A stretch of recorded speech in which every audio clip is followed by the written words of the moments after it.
সূরা তাহরিমের 8 নম্বর আয়াতের মধ্যে আল্লাহ তাআলা বলেন, হে মুমিনগণ, তোমরা আল্লাহর নিকট খাঁটি তাওবা করো, বিশুদ্ধ তাওবা করো। তাওবাতুন নাসুহা, তাওবা করার মাধ্যম দিয়ে তোমরা আল্লাহর নিকট ফিরে আসো। তাহলে আমরা ভুল করেছি, ভুল করার কারণে তাওবা করে আল্লাহর দিকে ফিরে আসার দরকার আছে না নাই? আল্লাহ তাআলা আশ্চর্য কণ্ঠে বলেন, ও দুনিয়ার মানুষ, তোমরা কি তাওবা করে ফিরে আসবে না? কেন তোমরা তাওবা করে ফিরে আসো না? তোমাদের দায়িত্ব হলো তাওবা করার মাধ্যম দিয়ে আমি আল্লাহর কাছে রিটার্ন হও, ফিরে আসো, তাওবা করো। আফালা ইয়াতুবুনা ইলাল্লাহি ওয়া ইস্তাগফিরুনা আল্লাহু গফুরুর রহিম। আল্লাহু আকবার। সম্মানিত উপস্থিতি, রব্বুল আলামিন আমাদেরকে বলেন সূরা মাইদার 74 নম্বর আয়াত, 5 নম্বর সূরা, সূরা মাইদা আয়াত নম্বর 74। সূরা মাইদার 74 নম্বর আয়াতের মধ্যে আল্লাহ তাআলা বলেন, তোমাদের গুনাহ করেছো, গুনাহ করেছো তো কি হয়েছে? তোমরা কি রিটার্ন করবে না? তোমরা ফিরে আসো তাওবার মাধ্যম দিয়ে আমি রবের দিকে তোমরা ফিরে আসো। আল্লাহ তাআলা হলেন আল্লাহু গফুরুর রহিম।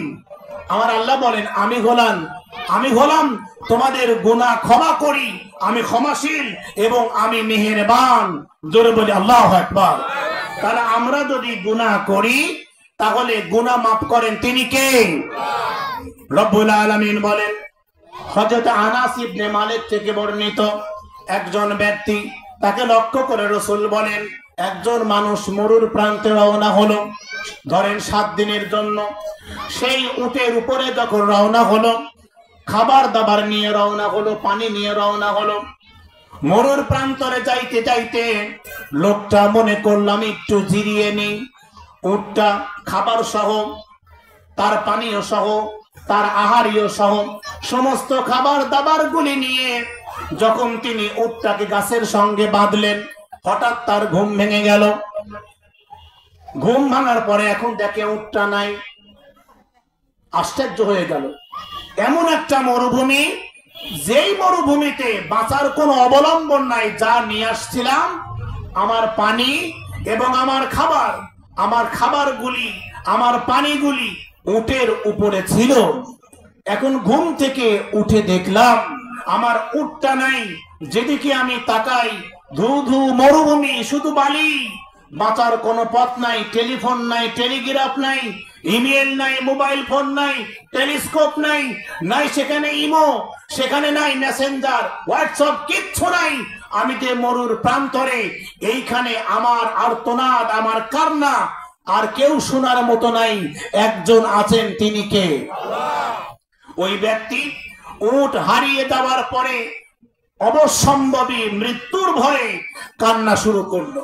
কানতে কানতে কানতে কানতে ক্লান্ত হয়ে ঘুমিয়ে পড়েছে।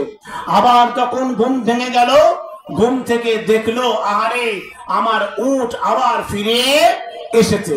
লোকটা খুশি হলো, যাক আমি বাঁচার পথ পেয়ে গেলাম। এই হাদিস দ্বারা আমি আপনাদের যেটা বোঝাতে চাই, একজন মানুষ যখন গুনাহ করে যখন সারা দিন ধরে গুনাহ করে, গোটা মাস ধরে যখন গুনাহ করে, গোটা জীবন ধরে যখন গুনাহ করে, আমার আল্লাহ যেমন উট হারা ব্যক্তিটি উট হারিয়ে গেলে যেমন উটের জন্য টেনশন করে, মৃত্যুর জন্য প্রস্তুতি গ্রহণ করে, কারণ এখানে আমার বাঁচানোর মতো আর কেউ নাই। কারণ আমার উট ছিল আমার যানবাহন, উটের উপর ছিল আমার খাবার, উটের উপরে ছিল আমার পানি। এই মরুভূমিতে আর কেউ আমার সঙ্গী নাই, সাপোর্ট দেওয়ার কোনো লোক নাই। এইখান থেকে আমাকে কে বাঁচাবে? বাঁচানোর মতো কেউ নাই। যেমন এই ব্যক্তিটি উট হারিয়ে যাবার পর টেনশনে কানতে কানতে মৃত্যুর জন্য প্রস্তুতি গ্রহণ করে, যেমন টেনশন করে, আমার আল্লাহ বলেন, যখন আমার কোনো বান্দি গুনাহ করতে করতে পাহাড়ের মতো গুনাহ, সাগরের মতো গুনাহ, সাগরের ঢেউয়ের মতো গুনাহ করতে করতে আমার বান্দা যখন আমার থেকে দূরে সরে যায়, আমি রব আমার ওই বান্দার জন্য উট হারা মানুষের মতো আমি টেনশন করি। কেন? আমার বান্দা ফিরে আসে না।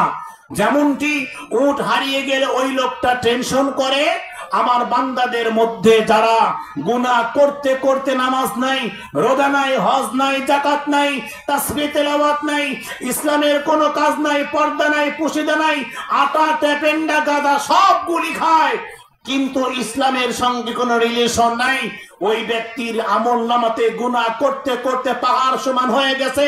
আল্লাহ বলেন, ও বান্দা তুমি ফিরে আসো, তুমি যদি ফিরে আসো আমি খুশি হব। কেমন?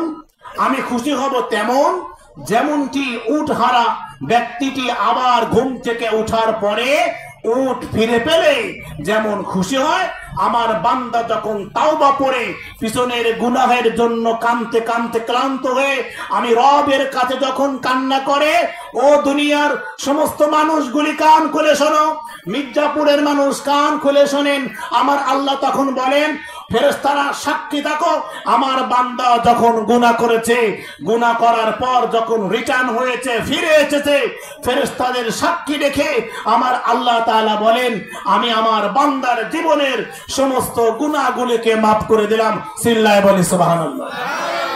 সম্মানিত উপস্থিতি, আমি আপনাদের খেদমত আরজ করতে চাই, তাহলে গুনাহ করি আমরা, যিনি ক্ষমা করেন তিনি কে?